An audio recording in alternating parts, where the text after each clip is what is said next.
Hello friends, मैं एकता शर्मा और आज हम कर रहे हैं अपनी poem time and time again, जो कि ए.के. रामानुजन के द्वारा लिखी गई है। उसके क्वेश्चन आंसर, तो उसके क्वेश्चन आंसर हम सोल्व करेंगे। इससे पहले हम पोएम को बहुत अच्छे से हम पढ़ चुके हैं। बहुत अच्छे से मैंने आपको इसके बारे में समझाया था कि किस प्रकार से इस पोएम के अंदर टाइम को एक सिंबलाइज रूप में इसमें बताया गया है। इस टाइम के थ्रू बताया गया है कि कैसे एक जो एवरेज जो इंडियन जो पर्सन है उसकी फीलिंग्स कैसे आती है, कैसे मतलब वो हिंसा की तरफ, क्रोध के जो नेचर होता है, किस प्रकार से उसमें वो अपने आप को एक्सप्रेस करते हैं, कैसे अपनी भावनाओं को वो अभिव्यक्त करते हैं। एक तरीके से उनकी भावनाओं को यहाँ इस पोएम के थ्रू शो किया गया है। तो जैसे धर्मों के बीच में जो कई प्रकार के भेदभाव होते हैं उनको भी ये पोएम थोड़ा बताती है। तो पोएम की जो इसका जो क्या इसमें बताया गया है, क्या इसका हिंदी ट्रांसलेशन है या एक्सप्लेनेशन है, वो सारी की सारी मैंने आपको इसमें जब पोएम पढ़ी थी तो मैंने करवाए थे। आज हम करेंगे इस पोएम के क्वेश्चन आंसर। देखो, पोइट नेम है ए.के. रामानुजन और इसके क्वेश्चन आंसर को हम यहाँ पे स्टार्ट करने वाले हैं। तो देखो, देखते हैं पहला क्वेश्चन अपना, why is the city turn as old, कि इस सिटी को ओल्ड के रूप में, ओल्ड है वो क्यों कहा गया है, इस सिटी को ओल्ड के रूप में कैसे बताया गया है। तो देखो, पोएम एकदम अच्छे से अपने क्लियर की हुई है, तो यहाँ पे इतना क्वेश्चन का जो आंसर है उसको इतना एक्सप्लेन करने की शायद जरूरी नहीं है। देखो, the city is termed as old because clock towers are found in cities established a long time back. तो इसमें बताया है कि the city is termed as old, कि सिटी को ओल्ड के रूप में, मतलब पुराने के रूप में इसलिए बताया गया है क्योंकि clock tower are found in cities, कि जो क्लॉक टावर है मतलब जो घंटा घर होते हैं, जो मीनारें होती है जिसपे घड़ी लगी हुई होती है, आर फाउंड इन सिटीज, वो सिटी में पाई जाती है। एस्टैब्लिश, जिसको कि एस्टैब्लिश किया गया है, स्थापित किया गया है। अ लॉन्ग टाइम बैक, मतलब लंबे समय पहले, क्योंकि क्लॉक टावर बहुत लंबे टाइम से शहर के अंदर व्यवस्थित किए गए हैं, मैनेज किए गए हैं, तो उसकी वजह से सिटी को ओल्ड कहा गया है। नेक्स्ट क्वेश्चन हम करते हैं। देखो, between the pieces of a back street choir, तो ये पोएम की लाइन है, between the pieces of a back street choir, what do you understand by back street choir. तो इसमें बताया कि ये जो वर्ड है बैक स्ट्रीट क्वार, इस शब्द से आप क्या समझते हैं, जो कि पोएम की एक लाइन है। उस पोएम में ये जो एक वर्ड यूज में लिया गया है बैक स्ट्रीट क्वार, हमें इसका ही अर्थ बताना है। बैक स्ट्रीट का मतलब होता है गली के पीछे, क्वारल होते हैं झगड़े। तो देखो, the term back street quarrel refers to a quarrel that occurs on trivial matter, जो कि अकर होती है, प्रकट होती है किस पे, ट्रैवल मैटर, मतलब एकदम तुच्छ जो छोटे छोटे जो मैटर होते हैं उस पे जो बैक स्ट्रीट क्वारल मतलब छोटे मोटे जो झगड़े होते हैं, ड्यू टू रिलीजियस फैंटेसिज्म और हॉस्टाइल कम्युनल फीलिंग्स। किसकी वजह से, ड्यू टू मतलब के वजह से या के कारण से, किसके कारण से, रिलीजियस जो फैंटेसिज्म है, मतलब धर्म को, धर्मांधता जिसको हम बोल सकते हैं धर्म के नाम पे, हॉस्टाइल कम्युनल फीलिंग, हॉस्टाइल मतलब थोड़ा सा जो मित्रतापूर्ण जो लोग होते हैं, वो जो छोटी छोटी बातों को मुद्दा बना करके जो झगड़ा शुरू कर देते हैं उनको बोलते हैं बैक स्ट्रीट क्वार, ये वर्ड आया है। थर्ड क्वेश्चन करते हैं। देखो, the perennial feud and seasonal alliance explain it. तो ये जो क्वेश्चन है वो वेरी वेरी इंपॉर्टेंट के रूप में हम इसको मान सकते हैं। इस लाइन को हमें एक्सप्लेन करना है। तो देखो, perennial feud means the quarrels that keep going at all time. इसका मतलब क्या होता है, ऐसे झगड़े जो कि पूरे समय जो चालू रहते हैं। Seasonal alliance refer to temporary goodwill between the parties at dispute, मतलब जो सीजनल अलायंस क्या होता है, जो कि टेम्पररी होता है, मतलब कंटिन्यू नहीं चलता, टेम्पररी होता है। गुडविल मतलब एक अच्छी भावना किसके बीच में, पार्टीज के बीच में, जो अलग अलग पार्टी होती है उनके बीच में। एट डिस्प्यूट, डिस्प्यूट के टाइम मतलब झगड़े के समय, जो झगड़े लोगों के बीच में होते हैं, पार्टियों के बीच में होते हैं, उसके अंदर जो टेम्पररी गुडविल होती है उसको सीजनल अलायंस बोला जाता है। तो सीजनल अलायंस और ये जो द पेरेनियल जो फ्यूड है, इसके बारे में एकदम अच्छे से आपको क्लियर होना चाहिए, क्योंकि इस पे बड़ा क्वेश्चन भी बन सकता है, शॉर्ट क्वेश्चन भी इसमें आ सकता है।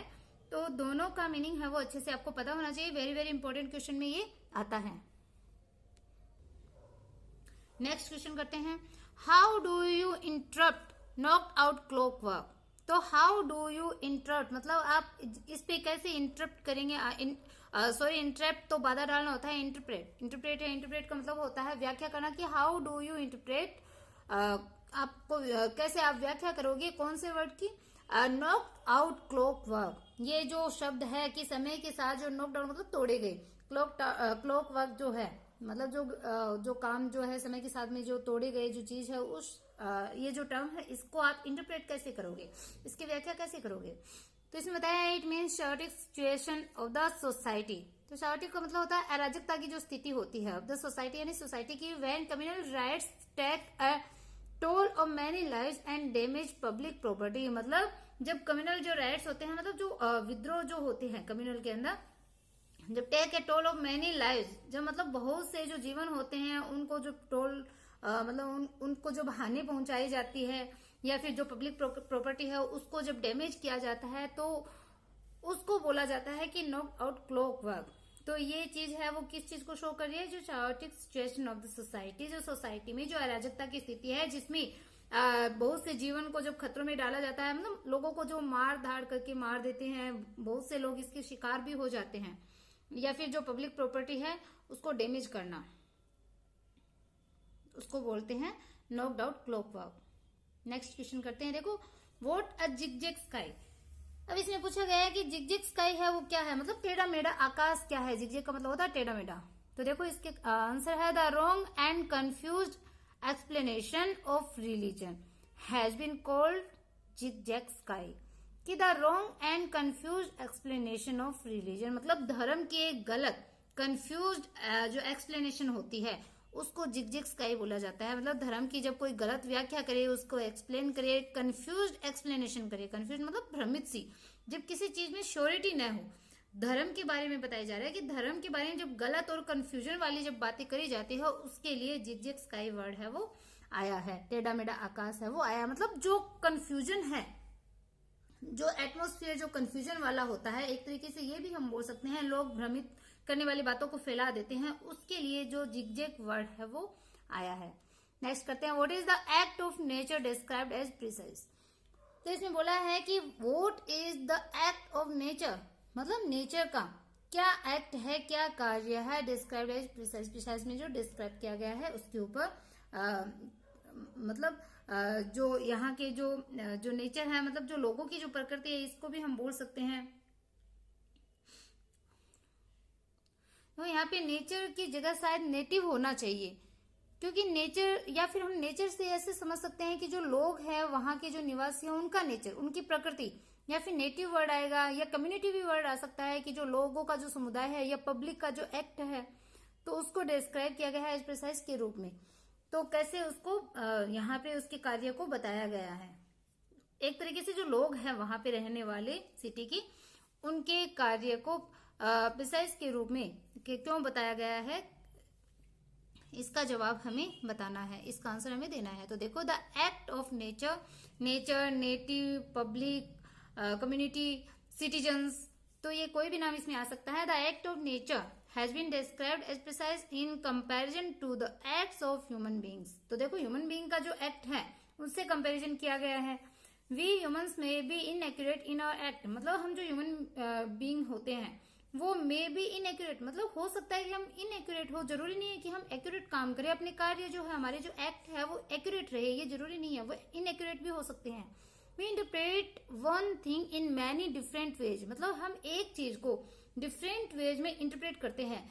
इस पे सोच लो कि मैं इस क्वेश्चन के आंसर आपको बता रही हूँ, मेरा तरीका, मेरा इंटरप्रेट करने का तरीका अलग हो, आप जहाँ स्कूल में पढ़ते हैं या जहाँ से आपने पढ़ा हो वो एक अलग तरीका हो, और भी बहुत सी वीडियोज है उसमें भी इंटरप्रेट करने का तरीका अलग हो सकता है। तो हम एक चीज को अलग अलग तरीके से इंटरप्रेट करते हैं। But nature does everything in an exact manner, लेकिन जो नेचर है वो does everything in an exact manner में वो सारा काम है वो करता है। नेक्स्ट क्वेश्चन देखते हैं, देखो discuss the title of the poem. तो हमें इस पोएम के टाइटल के ऊपर डिस्कस करना है। The title of the poem time and time again is very appropriate. तो इसमें बताया कि ये जो टाइटल है वो बहुत ही अप्रोप्रिएट है, सही है। The word has suffered time and time again, कि ये जो वर्ड है वो बार बार सफर होता है, time and time again, clashed and conflict due to religious differences, मतलब जो रिलीजियस डिफरेंसेज होते हैं, धार्मिक जो अंतर होता है उसकी वजह से बहुत से कॉन्फ्लिक्ट और जो क्लैश जो झगड़े होते हैं उनसे ये जो वर्ड है वो सफर करता है। These differences have been created by the various various interpretations of religion given by the so-called custodian to suit their selfish motives. तो देखो इसमें बताया है कि ये जो टाइटल है, the title of the poem time and time again is very appropriate, कि ये जो टाइटल है टाइम एंड टाइम अगेन का, ये एकदम अप्रोप्रिएट है, एकदम सही है. The world has suffered time and time again clash and conflict due to religious differences. कि ये जो पूरा वर्ड है वो जो रिलीजियस डिफरेंसेस है, जो धार्मिक अंतर जो होता है लोगों की फीलिंग्स में, लोगों की कम्युनिटी में, तो उसके अंदर जो कॉन्फ्लिक्ट होते हैं, मतलब जो मति भ्रम होता है, या फिर जो उनके अंदर उनकी जो फीलिंग्स में, उनके इमोशंस में, उनकी भावनाओं में जो अंतर होता है उसको बोलते हैं कॉन्फ्लिक्ट. तो वो होते हैं, इसकी वजह से संसार है वो उससे सफर करता है, मतलब लोग सफर करते हैं. संसार तो क्या, संसार में रहने वाले जो पीपल होते हैं वो, these differences have been created by the various interpretations of religion. कि ये जो डिफरेंसेज है वो have been created, वो क्रिएट किए गए हैं किसके द्वारा, by the various interpretations of religion. जो धर्म के जो बहुत से वेरियस यानी भिन्न भिन्न प्रकार के जो इंटरप्रिटेशंस है, जो व्याख्या है, उसके कारण ये डिफरेंस पैदा किए गए हैं, given by the so called custodian to suit their selfish motive. और ये इंटरप्रिटेशन करता कौन है धर्म की अलग अलग, जो सो कॉल्ड जो कस्टोडियंस है to suit their selfish motive, मतलब लोग अपने जो सेल्फिश मोटिव के कारण जो अलग अलग जो इंटरप्रिटेशन करते रहते हैं, जो व्याख्या करती है धर्म की, अपने अपने हिसाब से करते हैं, उसकी वजह से ये सारे कॉन्फ्लिक्ट है, क्लेसेस है, ये सारे हुए हैं. और उससे वर्ड है वो सफर करता है, जो पब्लिक है वो सफर करती है, लोग यहाँ के जो निवासी है वर्ल्ड के वो सफर करते हैं. और टाइम इन सब चीजों को नोट करता रहता है. नेक्स्ट करते हैं, देखो how would you interpret the term donor swim. जो डोनर स्विम है इस टर्म को आप कैसे इंटरप्रेट करोगे, आप किस प्रकार से इसकी व्याख्या है वो करोगे, कौन सी चीज की, जो डोनर विम. विम मतलब सनक होती है, जो डोनर यानी जो दान देने वाला होता है, उसकी विम यानी जो उसकी सनक है, उसको कैसे आप इंटरप्रेट करोगे. तो देखो it means A miss interpretation of religion made by the religious authorities. तो इसका मतलब क्या होता है, मिस इंटरप्रिटेशन होता है ऑफ रिलीजन, धर्म की एक गलत व्याख्या करना, miss interpretation made by the religious authorities, जो कि किसके द्वारा की गई, रिलीजियस अथॉरिटीज के द्वारा, जो धार्मिक अथॉरिटी अधिकारी है उनके द्वारा. They are donors of instruction in religious affairs including ethics, etiquette etcetera. इसमें बताया कि they are donors of instruction, वो इंस्ट्रक्शन के डोनर होते हैं इन रिलीजियस अफेयर्स, धार्मिक जो अफेयर है, जो कार्य है उनके अंदर ये एक इंस्ट्रक्शन देने वाले होते हैं, इंक्लूडिंग एथिक्स, एथिक्स भी इसमें शामिल है, एटिक्यूटी भी इसमें शामिल है, जिसमें आचरण जिसको बोलते हैं. एथिक्स यानी नीति शास्त्र होता है, मतलब जो नीति आचरण इनके बारे में जो इनको शामिल करते हुए जो धार्मिक जो अफेयर्स हैं, कार्य हैं, उनमें वो इंस्ट्रक्शन देने वाले डोनर होते हैं.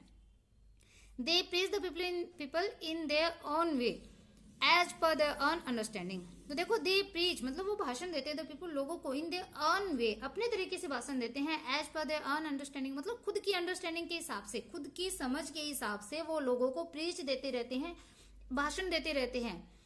They generate differences in the minds of message and disturb the peace of the nation. तो ये लोग देखो क्या करते हैं, जो अलग अलग मतलब व्याख्या करने वाले होते हैं, अपने अपने हिसाब से जो बातें बोलते हैं, तो दे जनरेट डिफरेंसेज, वो डिफरेंस उत्पन्न करते हैं in the minds of message, मतलब जो भीड़ है उनके माइंड में, उनके दिमाग में वो अंतर है वो उत्पन्न करते हैं. एंड डिस्टर्ब करते हैं, क्या डिस्टर्ब करते हैं, the peace of the nation, राष्ट्र की जो शांति है उसको वो डिस्टर्ब करते हैं, मतलब यहाँ के जो निवासी हैं उनकी शांति में वो व्यवधान डालते हैं, बाधा डालते हैं. नेक्स्ट क्वेश्चन करते हैं, देखो थीम पूछा है, what is the theme of the poem. तो कोई भी पोएम हो उसकी थीम, सेंट्रल आइडिया बोल सकते हैं, क्रिटिकल एप्रिसिएशन, ये सारी चीज आपको याद होनी चाहिए हर एक पोएम की. तो थीम देखो हम करते हैं, the poet is telling about people's blind faith in religious authorities. तो एकदम करेक्ट चीज है कि लोगों का ब्लाइंड फेथ हो गया है किसमें, जो रिलीजियस अथॉरिटीज हैं वो क्या बोलते हैं, उनकी बात को एकदम अंधभक्त के समान उसको वो स्वीकार करते हैं. The poet expresses his view through the example of clock tower. तो ये जो पोएट है वो अपने व्यू को एक्सप्रेस कर रहा है किसके माध्यम से, क्लॉक टावर का एग्जांपल देते हुए. People take the time told by clock tower to be exact. तो देखो पीपल टेक द टाइम, लोग है वो समय लेते हैं, टोल्ड बताने के लिए, तो by clock tower to be exact बताने के लिए. But due to the differences in the manufacturing और the ways of gongs being beaten, they always tell different time. तो देखो घड़ी में टाइम तो एक साथ सेट किया हुआ होता है, लेकिन उसमें जो गॉन्ग्स जो घूमते रहते हैं तो कभी उनकी स्पीड कम हो जाती है, कभी मैन्युफैक्चरिंग गलत हो जाती है, तो वो अलग अलग टाइम बताने लग जाते हैं. मतलब लोगों को जो धर्म के बारे में जो बताने वाली जो कम्युनिटी है, जो अथॉरिटी है, वो अलग अलग बातें बताने लग जाती है। मीन्स धर्म तो एक ही है, बातें सेम बताते हैं, लेकिन उनको इंटरप्रेट करने वाले लोग हैं वो अलग अलग टाइप से उसको बताते हैं। जैसे घड़ी सेम है, सेम टाइम उसमें बताया जाता है, एक साथ लाते हैं, लेकिन फिर भी वो जो घड़ियां होती है अलग अलग टाइम बताने लग जाती है। क्यों? मैन्युफैक्चरिंग की वजह से। वैसे ही धर्म को भी इंटरप्रेट अलग अलग टाइप से किया जाता है, तो एक तरीके से विद्रोह भड़क जाते हैं कई बार। तो ऐसे गलत अलग अलग टाइम बताने लग जाती है, डिफरेंट टाइम बताती है। In the same way people who preach religion do this job as per the un understanding of religion. तो ऐसे लोग हैं वो अपने अंडरस्टैंडिंग के हिसाब से क्या करते हैं, धर्म को वो प्रीच करते हैं, भाषण देते हैं। They preach what they understand, they preach वो भाषण देते हैं, वोट दे अंडरस्टैंड जो वो समझते हैं उस पर वो भाषण देते हैं। दस they all preach religion in different light, कि दस इस प्रकार से दे ऑल प्रीच रिलीजन, वे सारे के सारे क्या करते हैं, प्रीच देने लग जाते हैं इन डिफरेंट लाइट्स, अलग अलग लाइट, अलग अलग अपने विचार देने लग जाते हैं। जैसे हमें भी अगर धर्म पे बोलने के लिए कोई बोले कि आप अपने व्यूज बताइए, तो हमारे भी अलग अलग होंगे, हम भी 50 बात बता देंगे। This confuses and misguides people, तो इस प्रकार से क्या हो जाता है, ये जो चीज होती है, दिस मतलब ये जो प्रीच हो जाता है, वो कंफ्यूजेज एंड मिस गाइड्स पीपल, वो लोगों को कंफ्यूज करते हैं, मिस गाइड करते हैं। दस इस प्रकार से clock towers are a symbol of confusing religions related preachings. तो देखो, दस इस प्रकार से जो क्लॉक टावर्स है आर ए सिंबल, वो सिंबल है, प्रतीक of confusing religions related preaching, मतलब रिलीजन से संबंधित, रिलेटेड यानी संबंधित जो प्रीचिंग है, जो भाषण है, उसमें ये कंफ्यूज करने के सिंबल हो जाते हैं। मतलब ये अलग अलग तरीके से जो धर्म से संबंधित जो भाषण है वो लोगों को कंफ्यूज कर देते हैं, ये बात यहाँ पे बता रहे हैं। इसके बाद में देखो हम क्रिटिकल अप्रिशिएशन करते हैं। Give a critical appreciation of the poem, poem का जो क्रिटिकल अप्रिशिएशन है वो बताना है। The poem time and time again expresses the poet's wishful lament on social disharmony and the consequent violence. तो देखो, ये जो पोएम है टाइम एंड टाइम अगेन, वो एक्सप्रेस करती है पोइट की जो विशफुल लेमेंट, मतलब वो एक तरीके से अपना दुख व्यक्त कर रहा है ऑन सोशल डिसहार्मनी, समाज में जो डिसहार्मनी जो फैली हुई है, और जो कंसिक्वेंट वायलेंस है, मतलब जो लगातार झगड़े हो रहे हैं, और जो बहुत ही खराब जो सामाजिक वातावरण हो रहा है, उसके ऊपर वो अपना लेमेंट शो कर रहा है poet. The poet describes the theory of difference among religions through the symbol of clock towers, कि द पोइट डिस्क्राइब, जो पोइट है वो डिस्क्राइब करता है the theory of difference among religions, मतलब रिलीजन्स के बीच में जो डिफरेंस है उसकी थियोरी को यहाँ पे पोइट है वो डिस्क्राइब कर रहा है through the symbol of clock tower, clock tower को सिंबल के रूप में काम में लेकर के। जैसे घड़ी अलग अलग टाइम बताती है, क्लॉक टावर्स पे जो घड़ियां होती है, तो उसको प्रतीक के रूप में धर्म के बीच में जो अलग अलग जो लोगों की जो थियोरी है, जो उनकी बातें हैं, जो उनकी इंटरप्रिटेशन है, उसके थ्रू वो पोएट है वो थियोरी यहाँ पे बता रहा है। Just as different clock towers tell different time due to some error in their making या मैन्युफैक्चरिंग, तो जिस प्रकार से घड़ियों की मेकिंग की वजह से, उनकी मैन्युफैक्चरिंग की वजह से कुछ मतलब उनमें मैन्युफैक्चरिंग जो एरर हो जाता है उसकी वजह से क्लॉक टावर है वो अलग अलग टाइम बताने लग जाते हैं। उसी प्रकार से क्या है, द पोइट है वो कंक्लूड करता है, निष्कर्ष निकालता है that wrong understanding of religion leads to it different interpretation, मतलब कि जो रॉन्ग अंडरस्टैंडिंग है धर्म के बारे में वो लेके जाती है टू इट्स डिफरेंट इंटरप्रिटेशन, मतलब अलग अलग गलत तो क्या बोलेंगे, अलग अलग जो इंटरप्रिटेशन है, व्याख्या उसकी तरफ लेके जाती है। मतलब लोगों की समझ ही अलग हो गई है, जैसा वो समझते हैं धर्म को वैसा वो उसको इंटरप्रेट करते हैं। The religious authorities interpret religion in their own way for their own selfish motive, मतलब जो रिलीजियस जो अथॉरिटी है वो अपने मोटिव की वजह से, अपने सेल्फिश मोटिव की वजह से वो उसको क्या करते हैं, एक्सप्रेस करते हैं, उसको इंटरप्रेट करते हैं, एंड मिसगाइड पीपल, और वो लोगों को मिसगाइड करते हैं। The natural consequence is that there are places in rivers which destroy clock towers. तो देखो इसमें क्या बताया है कि misguide people, the natural consequence, मतलब इसके जो नेचुरल जो कॉन्सिक्वेंस है, इसका जो स्वाभाविक रूप से जो इसका रिजल्ट आता है वो क्या होता है, इज दैट दे आर क्लेसेस, मतलब वहां पे झगड़े होते हैं, रियोट्स यानी विद्रोह होते हैं, उपद्रव होते हैं, विच डिस्ट्रॉय क्लॉक टावर, जो कि क्लॉक टावर को डिस्ट्रॉय कर देते हैं, एक तरीके से मतलब धर्म को वो बिगाड़ देते हैं। नेक्स्ट एंड लास्ट क्वेश्चन अपना, What did you think the poem was about when you read the first few lines? तो देखो इसमें बताया है कि what did you think, आप क्या सोचते हैं, the poem was about when you read the first few lines, मतलब स्टार्टिंग की जब कुछ लाइन आप पढ़ते हो तो आप क्या सोचते हैं। As we read the first few lines of the poem, we thought the poem is about clock tower. मतलब स्टार्टिंग की लाइन जब हम पढ़ते हैं तो हम सोचते हैं कि एक क्लॉक टावर के ऊपर है पूरी की पूरी poem. We thought it was about clock towers giving various time. we thought मतलब हमने सोचा, हम सोचते हैं, हमने सोचा कि ये जो पोएम है वो अबाउट क्लॉक टावर जो गिविंग वेरियड टाइम, जो अलग अलग टाइम देती है टू वेरियड पीपल, मतलब अलग अलग लोगों को अलग अलग टाइम बताती है, उसके ऊपर ये पोएम है. It seemed to be about clock towers' inability to tell exact time. It seemed ऐसा प्रतीत होता है to be about clock towers inability, मतलब क्लॉक टावर की जो इनएबिलिटी है to tell exact time, मतलब एग्जैक्ट टाइम बताने में क्लॉक टावर की जो इनएबिलिटी है वो बताते हुए यहाँ पे प्रतीत होती है स्टार्टिंग की लाइन में, क्योंकि वो अलग अलग टाइम बताते हैं. We thought the poem deals with the nature of clock towers. We thought हमने सोचा कि the poem deals with the nature of clock tower, मतलब ये जो पोएम है वो क्या कर रही है, क्लॉक टावर का जो नेचर है, कैसी उसकी प्रकृति है, कैसी उसकी मैन्युफैक्चरिंग है, क्या क्या वो चीज करती है, उसके ऊपर ये पोएम है वो पूरी की पूरी डिपेंडेड है.